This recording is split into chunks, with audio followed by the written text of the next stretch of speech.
माझ्या जनतेला अन्नधान्य कमी पडलं तर मला भर चौकात फाशी द्या असं मुख्यमंत्री पदावर असताना पुण्याच्या जाहीर सभेत सांगणारा आणि प्रत्यक्षात हरित क्रांती घडून आणणारा, हरित क्रांतीचे प्रणेते महानायक वसंतराव नाईक आणि सुधाकरराव नाईकासारखे दोन मुख्यमंत्री या समाजाने या महाराष्ट्रामध्ये जेव्हा जेव्हा या देशावर संकट आलं, जेव्हा जेव्हा या देशावर दुष्काळ पडला, महादुष्काळ पडला, या देशावर अन्नधान्याची टंचाई झाली, तेव्हा तेव्हा या बंजारा समाजानं आपल्या बैलाच्या पाठीवर, लाखो बैलाच्या पाठीवर गदेळीमध्ये अन्नधान्य टाकून या मायबाप जनतेला अन्नधान्य पुरविणारा हा देशाचा पोशिंदा समाज मात्र तो आज आपल्या अस्तित्वासाठी झगडतो आहे, आपल्या अस्तित्वासाठी लढतो आहे, रस्त्यावर उतरतो आहे, लाखोच्या संख्येने मोर्चे काढतो आहे।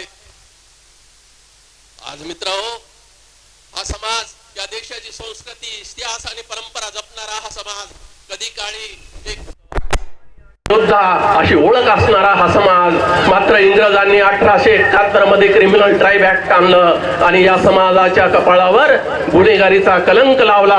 तेव्हापासून या समाजाची पिछेहाट झाली, दुरावस्था झाली, ती या स्वातंत्र्याच्या 75 वर्षानंतरही थांबण्यास तयार नाही।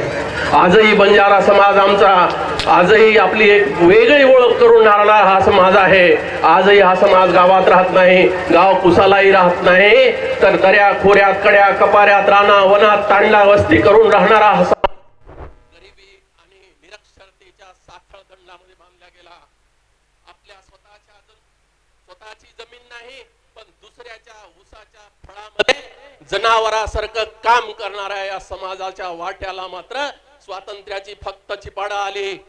आजही बंजारा समाज 80% बंजारा समाज हा मजुरी करतोय, हा 80% समाज, 40% बंजारा समाज ऊस तोडी कामाला जातोय। दसरा झाला, दिवाळी झाली की बंजारा समाजाचा तरुण आपल्या पाठीवर आपलं आणि आपल्या परिवाराचा जीव धोक्यात टाकून, आपल्या पाठीवर संसाराचा बिराड घेऊन, लेकरं बाळ सोबत घेऊन कामाच्या शोधात तो 6-6 महिने, वर्ष भटकंती करतोय। कशात आलं लेकरांचं शिक्षण? पाचटामध्ये, उसाच्या पाचटात कशात आलं लेकरांचं शिक्षण आणि आरोग्य? डोक्यावर सावली पडेल, छपरी टाकून, पाळ टाकून तो उसाच्या पाचटामध्ये राणा वनात, दऱ्यात खोऱ्यात, तांड्यात समाजाच्या मुख्य प्रवाहापासून, विकासापासून आजही आमचे तांडे कोणते, आजही तांड्यावरचा कचरा गेला नाही, आजही तांड्यामध्ये पिण्याच्या पाण्याची व्यवस्था झाली नाही, आजही आरोग्याची सुविधा नाही, शिक्षणाची सुविधा म्हणावी तशी नाही। आजही महाराष्ट्रातले हजारो तांडेच्या तांडे, हजारोच्या संख्येनं कर्नाटक, तेलंगणा, आंध्र प्रदेश मध्ये बंजारा समाज स्थलांतरित झाला आहे, स्थलांतरित होत आहे। ही आमची शोकांतिका आहे। आणि हे कशामुळे होते आहे? याचं कारण आम्हाला आमच्या हक्काचं आरक्षण मिळालं नाही, आम्हाला आमच्या तांड्यांना महसुली दर्जा मिळाला नाही, आमच्या तांड्यांना आमचा वेगळा निधी मिळाला नाही। जो काय निधी जातो तो गावात जातो, तांड्याला मिळत नाही।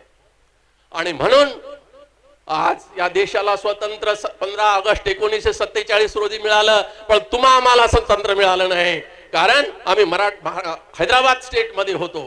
17 सप्टेंबर 1948 रोजी मराठवाड्याचं महाराष्ट्रामध्ये विलीनीकरण करण्यात आलं। आजही आपण तो मराठवाडा मुक्ती दिन म्हणून साजरा करतो।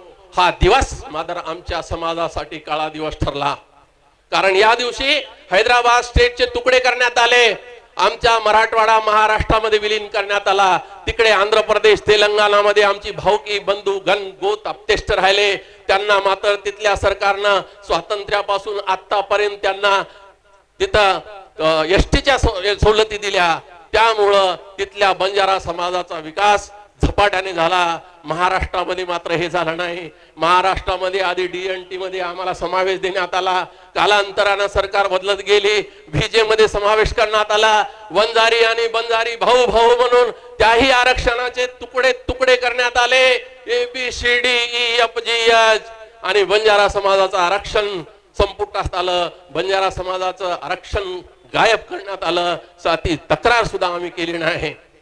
आणि म्हणून मित्रहो, हैदराबाद गॅजेटियर प्रमाणे जर आमच्या मराठा बांधवांना ओबीसी सर्टिफिकेट मिळत असेल तर आम्ही तर हैदराबाद स्टेट मध्ये होतो, आताही आमचा बांधव तिथं आहे, आमचा एसटी मध्ये त्या ठिकाणी नोंद आहे, आम्हालाही आमचा GR काढा अशी साधी आणि सोपी मागणी घेऊन संपूर्ण महाराष्ट्रामध्ये प्रत्येक तांड्यावर आणि जिल्ह्यावर 2 महिन्याखाली मोर्चे निघाले. गुरु प्रेमसिंग महाराजांच्या नेतृत्वाखाली नांदेडला न भूतो न भविष्यती असा मोर्चा निघाला.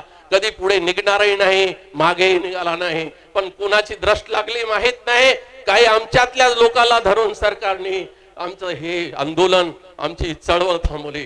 तेव्हा ही चळवळ थांबवता कामा नये अशी माझी तुम्हाला कळकळीची विनंती आहे. हे आरक्षण मिळविण्यासाठी बंजारा समाजाला होत असलेल्या या महाराष्ट्रामधला अन्याय पाहून आमचे कैलासवासी रामराव महाराजांनी अनेक वेळेस प्रयत्न केला. मुंबईमध्ये उपोषण केले, या ठिकाणी दिल्लीमध्ये त्यांनी उपोषण केलं. गुरु प्रेमसिंग महाराज याचे साक्षीदार आहेत.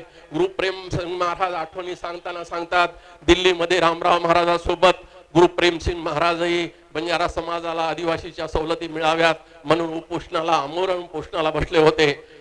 पहिला दिवस गेला, दुसरा गेला, तिसरा गेला, 6वा गेला. 7व्या दिवशी गुरु प्रेमसिंग महाराज उभा टाकले लघवीला जाण्यासाठी. त्यांना चक्कर आली, भुरळ आली, ते पडले. पोलिसाची गाडी आली, रामराव महाराजा सहित सगळ्याला टाकून त्यांनी पोलीस स्टेशनला घेऊन गेले आणि त्या ठिकाणी आमचं आंदोलन संपलं. रामराव महाराजाचे स्वप्न अधुरे राहिलेले आहेत. रामराव महाराजांनी या देशाचे सर्व पंतप्रधान इंदिरा गांधी पासून, मनमोहन सिंगापासून, राजीव गांधी पासून, अटल बिहारी वाजपेयी पासून मोदीजींना भेटून सांगितलं की संपूर्ण भारतात राहणारा बंजारा समाज, ज्याची बोली भाषा, केशभूषा, वेशभूषा, रूढी, परंपरा, रीती रिवाज, रोटी बेटी, खान पान सर्व काही एक आहे. आमच्या महाराष्ट्रातल्या बंजारा समाजावर अन्याय करू नका. आंध्र प्रदेश, तेलंगणाच्या धर्तीवर आम्हालाही आमच्या बंजारा समाजाचं आरक्षण वेगळं द्या आणि बंजारा समाजाला तेलंगणाच्या धर्तीवर महसुली दर्जा तांड्यांना वेगळा निधी द्या. पण संत रामराव महाराजाची स्वप्न अधुरे राहिलेत मित्रहो. हे स्वप्न साकार करण्यासाठी तुम्हाला पुढे यायचं आहे. आता ही चळवळ चालू ठेवायची आहे. ही चळवळ बंद करता कामा नये. ही कळकळीची विनंती करण्यासाठी मी या ठिकाणी आलो आहे. तेव्हा मला सांगायचं आहे, तर हे सरकार आम्ही निवडून दिलेलं सरकार आहे, आमच्या हक्काचं सरकार आहे. विधानसभेमध्ये महाराष्ट्रामध्ये 2024 मध्ये भारतीय जनता पार्टीला संपूर्ण महाराष्ट्रातून बंजारा समाजानं जाहीर पाठिंबा देऊन प्रचंड मताने निवडून आलेलं सरकार आहे. ही आमची मागणी देत कसं नाही, त्यांना सवाल तुम्ही विचारला पाहिजे. या तरुणाला मला विनंती करायची आहे की येणारा काळ तुमच्या पिढीसाठी चांगला नाही आहे. येणारी पिढी तुम्हाला विचारणार आहे आमच्या आरक्षणात काय झालं. तेव्हा हे ही चळवळ चालू ठेवा, ही विनंती करण्यासाठी मी या ठिकाणी आलो आहे. गुरु प्रेमसिंग महाराज सदैव यासाठी तयार आहेत, तुमचं नेतृत्व करण्यासाठी केव्हाही तयार आहेत. तेव्हा या गोष्टीचा जाणीवपूर्वक विचार करा.